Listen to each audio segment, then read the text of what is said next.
మన తండ్రి అయిన దేవునికి, మన రక్షకుడైన యేసుక్రీస్తు ప్రభువుకు, పరిశుద్ధాత్మ దేవునికి వందనాలు స్తోత్రాలు చెల్లించుకుంటున్నాము. ప్రియమైన దేవుని బిడ్డలారా, దేవుడు మనల్ని ప్రేమించి మనకు అనుగ్రహిస్తున్న ఈ నూతన దినము కొరకు, అనుదిన వాక్య ధ్యానాల కొరకు దేవునికి వందనాలు స్తోత్రాలు చెల్లించుకుంటున్నాము. దేవుడు మనకిచ్చిన ఈ దినమంది ఇచ్చిన వాక్యము యోహాను సువార్త 9వ అధ్యాయము 31వ వచనం చదువుకుందాం. దేవుడు పాపుల మనవి ఆలకింపడని ఎరుగుదము. ఎవడైనను దేవభక్తుడై ఉండి ఆయన చిత్తము చొప్పున జరిగించిన ఎడల ఆయన వాని మనవి ఆలకించును. దేవుడే చెప్తున్నాడు ఈ మాట, యేసుక్రీస్తు ప్రభు వారు చెప్తున్నాడు. దేవుడు పాపులు మనవి వినడని మనకు తెలుసు అంటున్నాడు. ఎవడైనను దేవభక్తి కలిగిన ఎడల వాడి ప్రార్థన దేవుడు వినును అని ఇక్కడ దేవుడే తెలియజేస్తున్నాడు. యేసుక్రీస్తు ప్రభు వారు తెలియజేస్తున్నారు. ఆయన చిత్తపు చొప్పున జరిగించిన ఎడల, దేవభక్తుడై ఉండి ఆయన చిత్త ప్రకారం జరిగించిన ఎడల ఆయన ప్రార్థన వింటాడు అని యేసుక్రీస్తు ప్రభు వారు తెలియజేస్తున్నారు. కనుక మనం ఏం చేయాలన్నమాట, దేవభక్తి కలిగి ఉండాలి. దేవుని యందు భయము భక్తి కలిగి ఉండాలి.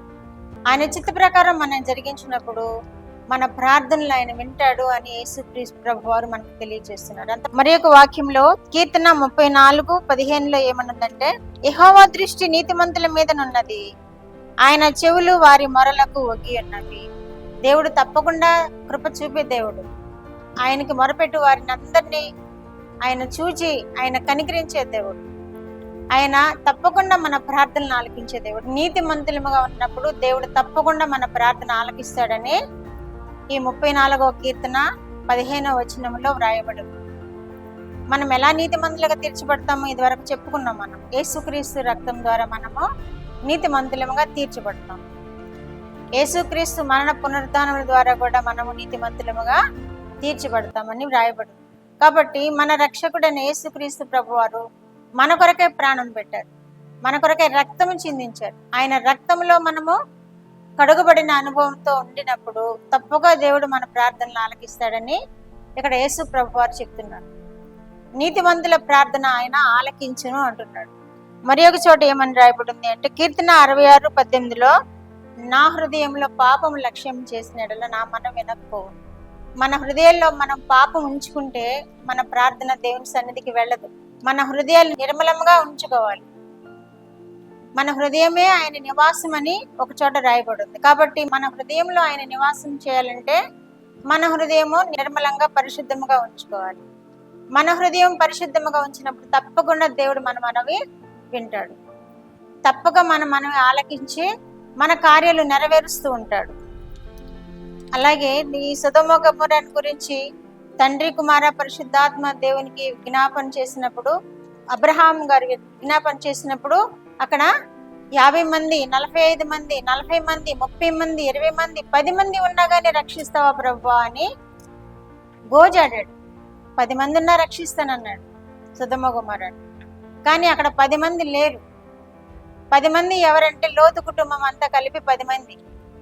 ఆ 10 మంది అక్కడ లేరు.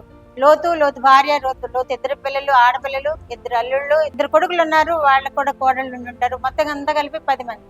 10 మంది ఉన్నారు. రక్షిస్తావా ప్రభు అంటే రక్షిస్తాను అన్నారు. కానీ ఆ 10 మంది కూడా జారుకున్నారు. లోతు భార్య, లోతు పిల్లలు, ఆడపిల్లలు 2 మాత్రమే బయటకు వచ్చారు.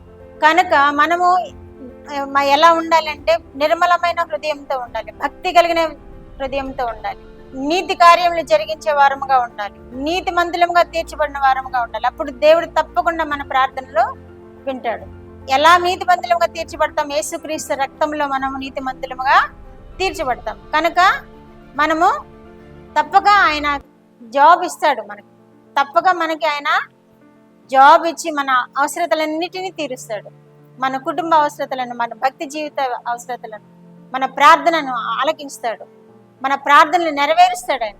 వినుచున్న బిడ్డలందరూ ఆ విధముగా మన హృదయాలను పరిశుద్ధముగా ఉంచుకొని నీతి మార్గాలను అనుసరిస్తూ మన ప్రార్థనలో ఆ ప్రభు అంగీకరించలాగన విజ్ఞాపన చేసి ఆయన ద్వారా మనం మేలు పొందుకుందుము గాక. వినుచున్న బిడ్డలందరూ అట్టి కృప పొందుకుందరు గాక. ప్రార్థన. మా దేవా, మా ప్రియ పరలోక ప్రభువా, మీ పరిశుద్ధ పాదములకు వందనాలు స్తోత్రాలు నైనా. మా రక్షకుడు అయిన యేసుక్రీస్తు దేవా, మీకు స్తోత్రాలు ప్రభువా. ఈ ఉదయ కాలంలో మీరు ఇచ్చిన వాక్యం కొరకు మీకు స్తోత్రాలు ప్రభువా. నైనా ఎవరైనా వారి హృదయంలో పాపము ఉంచుకునే ఎడల వారి మనవి వినకపోవునని మీరే స్వయముగా చెప్పారు ప్రభువా. ప్రతి వారిని క్షమించండి, మమ్మల్ని క్షమించండి. మా హృదయాల్లో ఇంకా ఏమైనా పాపములు దాగి ఉన్నాయేమో అయ్యా, వినుచున్న బిడ్డలలో ఇంకా ఏమైనా ఒప్పుకోనటువంటి స్థితి ఏమైనా ఉన్నదేమో క్షమించండి ప్రభువా, నిర్మలపరచండి ప్రభువా, నీతిమంతులుగా తీర్చండి ప్రభువా. వారి ఆలకించండి ప్రభువా, వారి కార్యములు జరిగించండి ప్రభువా. జయోత్సాహంతో వారిని మా ప్రభువా మీరు నిలబెట్టండి ప్రభువా. మీరే మహిమ ఘనత ప్రభావాలు పొందుకొనమని యేసుక్రీస్తు వారి పేరిటి మనవులు మీ పాదములు ఎంత వేడుకుంటున్నాను పరమ తండ్రి. ఆమేన్.